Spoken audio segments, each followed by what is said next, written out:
ಗಾಳಿಯಂತೆ ಬಾಳಲ್ಲಿ ಬಂದೆ ಸಂಗೀತದಂತೆ ಸಂತೋಷದಂತೆ ಬೆಳಕಿಂದ ನಾ ದೂರವಾದಾಗ ಬದುಕಲ್ಲಿಯೇ ಕಾಕಿಯಾದಾಗ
ಹಸಿರಾಯಿತು ಸ್ವರಗಿದ ಮರಿ ತುಂಬಿ ಸ್ವರ ಹಾಡಿತು ಹೊಸ ಜೀವ ಬಂದಂತೆ ಹೋರಾಡಿತು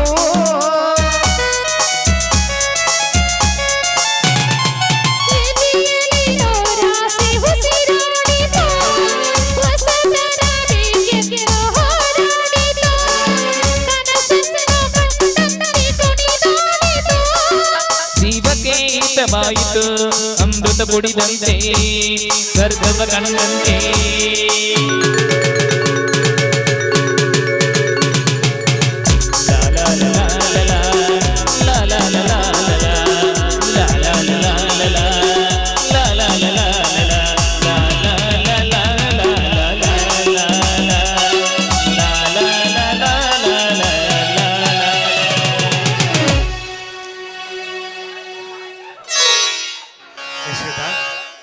ಯಶೋಧ, ಈ ನಮ್ಮ ಸಂಸಾರ ಇದೇ ರೀತಿ ಹಾಲು ಜನ್ನತೆ ಸಾಗಬಹುದಾ? ಯಾಕೆ ಸ್ವಾಮಿ, ನನ್ನ ಮೇಲೆ ನಿಮಗೆ ಸಂಶಯವೇ? ನನ್ನಿಂದೇನಾದರೂ? ಇಲ್ಲ ಇಲ್ಲ, ಹಾಗೇನಿಲ್ಲ. ನಡು, ನಮ್ಮ ಕಿರಿಯ ಮಗ ನರಸಿಂಹ ರಾಷ್ಟ್ರಮಟ್ಟ ಆಡ್ಲಿಕ್ಕೆ ಹೋದವನು ಇನ್ನೂ ಯಾಕೋ ಬರಲೇ ಇಲ್ಲ ರೀ. ಅಲ್ಲೋಡ್ರಿ, ನೆನೆಸೋಷ್ಟರಲ್ಲಿ ನನ್ನ ಮಗ, ಮುದ್ದಿನ ಮಗ ಬಂದೇ ಬಿದ್ದ. ಬಾ ಮಗ ನರಸಿಂಹ, ಈಗ ಬಂದೇನು? ನೀನು ಪ್ರವಾಸಕ್ಕಿಂತ ಹೋಗಿದೆಯಲ್ಲ, ಏನಾಯ್ತಪ್ಪ? ಹೇಗಿತ್ತು ಪ್ರವಾಸ? ಅಮ್ಮ, ನಿಮ್ಮ ಆಶೀರ್ವಾದದ ಬಲ ಸದಾ ನನ್ನ ಮೇಲೆ ಇರುವಾಗ ನನ್ನ ಪ್ರತಿ ಒಂದು ಕಾರ್ಯವೂ ಸರಳವಾಗಿ ಸಾಗುತ್ತವೆ ಅಮ್ಮ. ಅಂದರೆ ಅಪ್ಪಾಜಿ, ಅಂದರೆ ಆಟದಲ್ಲಿ ಓದುವುದರಲ್ಲಿ ಎಲ್ಲರಕ್ಕಿಂತಲೂ ಒಂದು ಹೆಜ್ಜೆ ಮುಂದಿರುವೆ. ಆದರೆ ಇನ್ನು ಮುಂದಿನ ಅಭ್ಯಾಸಕ್ಕೆ ಹಣ ಭಾಳ ಬೇಕಾಗುತ್ತದೆ. ಕಲಿಯಲು ಅಥವಾ ಬಿಡಲು ಒಂದೂ ತಿಳಿಯದಾಗಿದೆ ಅಪ್ಪಾಜಿ, ಒಂದೂ ತಿಳಿಯದಾಗಿದೆ. ನರಸಿಂಹ, ನೀನು ಖರ್ಚಿನ ಬಗ್ಗೆ ಯಾವುದಕ್ಕೂ ಚಿಂತೆ ಮಾಡಬೇಡಪ್ಪ, ಅದಕ್ಕೆಲ್ಲ ನಾವಿದ್ದೇವೆ.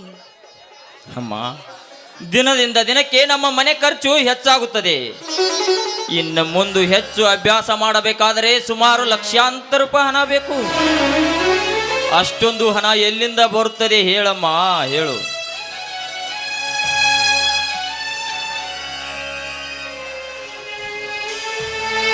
ನರಸಿಂಹ, ಇನ್ನೊಂದು ಸರಿ ಈ ಮಾತುಗಳನ್ನ ಆಡಬೇಡಪ್ಪ. ಎಂಥ ಕಷ್ಟ ಬಂದರೂ ಕೂಡ ನೀನು ಓದು ಮಾತ್ರ ನಿಲ್ಲಿಸಬಾರ್ದು. ನೋಡು, ಹಣ ಇಲ್ಲದಿದ್ರೆ ಏನಾಯ್ತು? ಈ ಬಳೆಗಳನ್ನ ತೆಗೆದುಕೊಂಡು ಈ ಬಳೆಗಳನ್ನ ಮಾರಿ